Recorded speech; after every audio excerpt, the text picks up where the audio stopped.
Hello everyone. तो आज हम देखेंगे इलेक्ट्रिक फ्लक्स क्या होता है।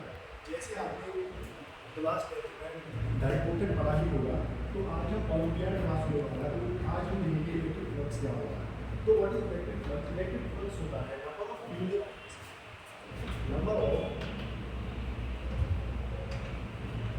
लाइंस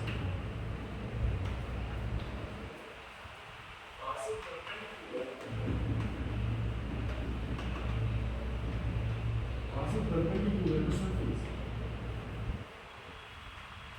तो ये इलेक्ट्रिक फ्लक्स बेसिकली होता है कि कितनी फील्ड लाइंस परपेंडिकुलर है सरफेस के, उसी को हम कहते हैं इलेक्ट्रिक फ्लक्स।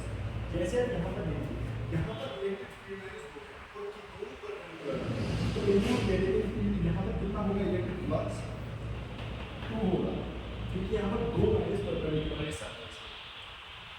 और अगर यहाँ पर दूसरा सरफेस बनाओगे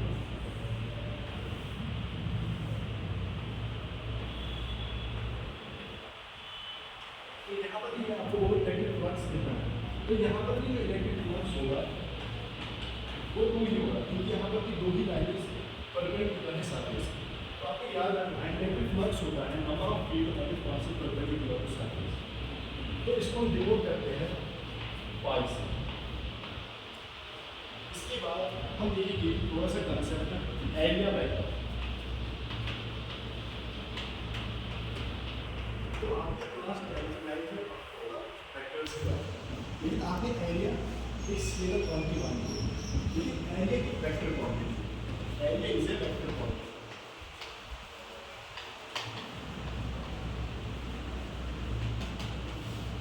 एरिया एक वेक्टर क्वांटिटी है। तो अगर मैं आपको बोलूं हमारे पास दो तरह के सरफेस होते हैं, एक होता है क्लोज्ड सरफेस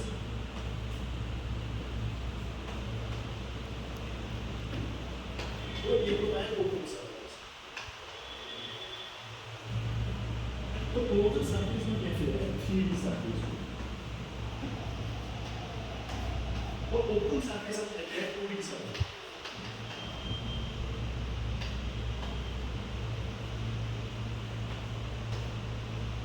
तो 3D में आपको याद रखना, आपको 3D फिगर की उसके सरफेस, अगर आप 3D फिगर यहाँ पर देखो,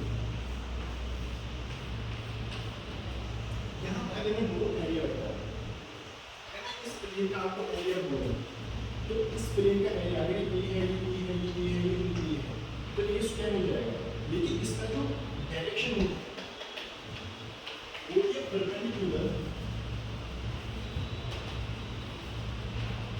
टू सरफेस। तो अगर हम 3D की बात करें, यहाँ पर परपेंडिकुलर ये भी होगा और नीचे भी होगा, लेकिन आपको याद रखना है हम 3D के क्लोज में only one direction is considered, only in one direction, that is outward. हम सिर्फ एक ही डायरेक्शन देखते हैं, वो डायरेक्शन जो होती है वो आउटवर्ड। लेकिन फील्ड एक होगा वो डिफरेंट होगा, एक नीचे सरफेस है तो इसका एरिया तो ऊपर भी होगा नीचे भी होगा, एरिया वेक्टर इसका एरिया क्या होगा इस क्या होगा, और इसका जो डायरेक्शन होगा वो ऊपर भी नीचे भी होगा। तो यहाँ पर अगर मैं बोलूँ आपको ये स्क्वायर, आप क्या बोलेंगे जे कैप, मान लो जे कैप ऊपर की तरफ है, और यहाँ पर क्या होगा ये होगा जे कैप भी और ये स्क्वायर माइनस जे। तो आई थिंक आपको जो है एरिया वेक्टर समझ आ गया होगा। इसके बाद क्या डिस्कस करने जा रहे हैं, इसके बाद हम इलेक्ट्रिक फ्लक्स में जाते हैं।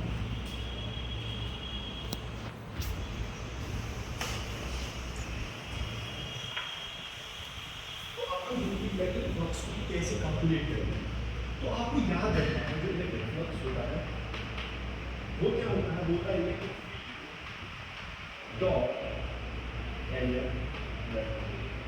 इलेक्ट्रिक फील्ड और एरिया वेक्टर को इनका जो डॉट प्रोडक्ट होता है उसी को हम इलेक्ट्रिक फ्लक्स कहते हैं। तो आपने पढ़ा होगा जो डॉट प्रोडक्ट होता है ई कॉस थीटा, ये कॉस थीटा के बराबर होता है और इट इज ए स्केलर।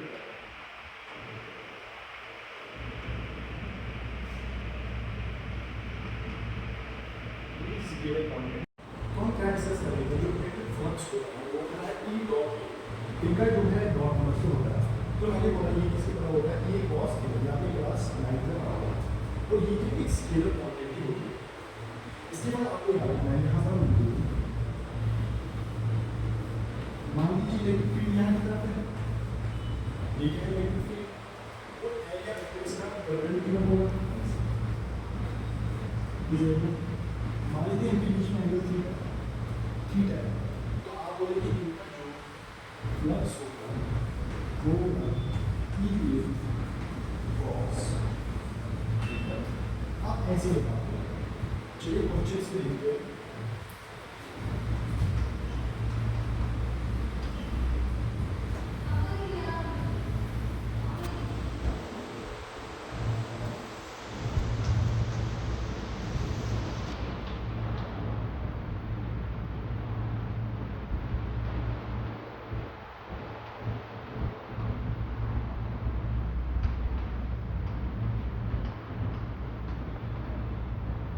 आपने क्यूबॉइड किया तो आपको बोला है फ्लक्स निकालिए, find flux cuboid, flux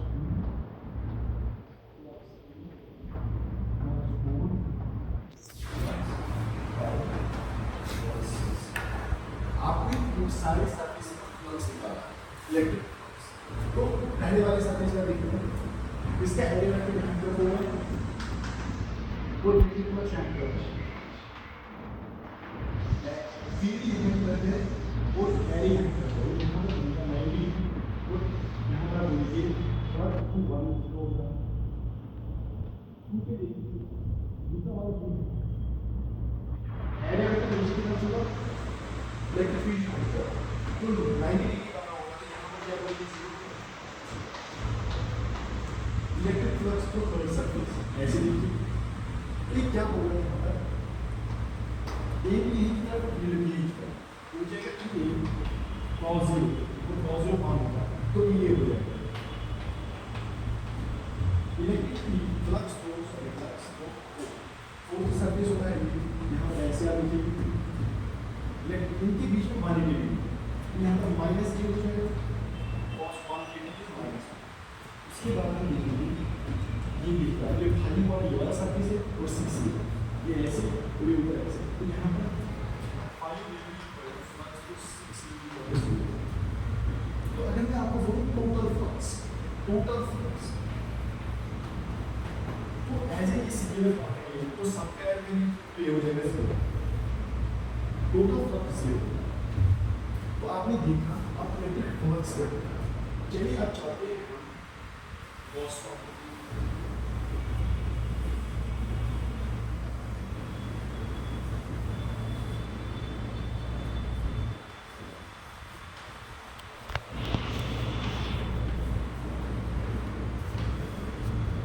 Gauss क्या कहता है बेसिकली, अगर आपके पास कोई इसको चार्ज यूनिफॉर्मली डिस्ट्रीब्यूटेड तो उसका जो इलेक्ट्रिक फ्लक्स होगा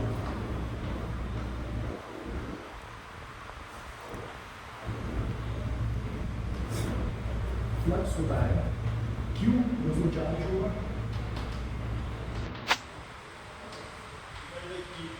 दैट इज परमिटिविटी,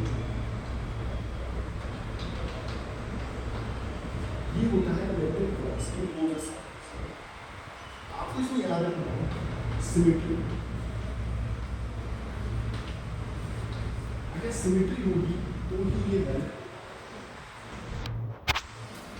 लेकिन यहाँ हमारा बैरियर नहीं है, हम आपकी एनसीईआरटी की 12th क्लास में दिखाएंगे बैरियर से कंडीशन, लेकिन आप ड्रिफ्टिंग की एक बुक देखेंगे जिसमें वो कहता है Gauss law is always applicable but not useful, तो हम लिखेंगे Gauss law is always applicable but not useful. ये applicable तो सारी जगह पर होता है लेकिन useful नहीं होता, तो यहाँ पर मैं आपको डेरिवेशन थोड़ी सी दिखा देता हूँ, फिर हम यहाँ पर क्लोज करते हैं इसे।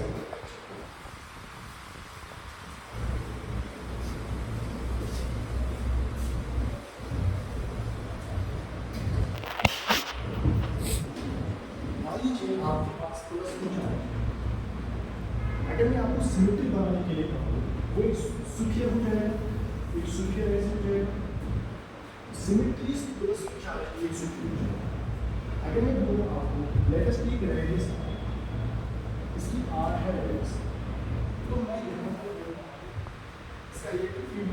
होगा और एरिया वेक्टर भी बी की तरफ होगा। हम छोटा सा ले रहे हैं तो एरिया ऑफ बी होगा। हम ये फ्लक्स छोटा सा, हम छोटा सा ले रहे हैं वो किसके बराबर होगा? E dot B. देखिए ई किसके बराबर हो जाएगा? ई हो जाएगा के क्यू बाय आर स्क्वायर। ये सब कुछ कांस्टेंट, इट इज कांस्टेंट। तो अगर मैं इसकी इंटीग्रेशन कर दूँ, ये छोटा सा पार्ट सारे छोटे से पार्ट साथ जोड़ दो, आप देखिए ये छोटा सा, यहाँ पर छोटा सा, आप सारे छोटे से पार्ट जोड़ दो तो इंटीग्रेशन करेंगे। तो इंटीग्रेशन करके यहाँ पर हमें फ्लक्स निकलता है E integration of B, integration of B ये हो जाएगा बराबर ई ए। यहाँ पर ई डॉट ए है तो यहाँ पर E B cos 0 it will be equal to integration of E B cos 0 और 0 मान होता है। तो यहाँ पर आप देखिए ये इसका बराबर ई देखिए, यहाँ पर आप देखिए बी सॉरी फ्लक्स ई किसके बराबर है? E Q by R square. और इसका area, what is area of sphere का एरिया बोलेंगे 4 by R square, 4 by R square. तो लीजिए यहाँ पर 4 बाय आर स्क्वायर। अब यहाँ पर आप देखिए 1 by 4 by R square 4 by R square, 4 by R square सारे एप्सिलॉन 1। तो यहाँ पर जो है क्यू इस side divide by epsilon 1 plus. तो आपने देखी डेरिवेशन, हम कैसे हमें थोड़ा सा देगा हम कैसे कॉस की डेरिवेशन करते हैं। लेकिन आपको याद रखना है ये मैंने सिमेट्रिकल सरफेस पे तो यहाँ पर थीटा हर जगह पर सिमेट्रिकल होगा क्योंकि 0 0 0 0 हर जगह पर एरिया और इलेक्ट्रिक फील्ड का 0 होगा। तो इस लेक्चर को यहीं पर एंड करते हैं। थैंक्स, मिलते हैं दूसरे लेक्चर में कभी कभार।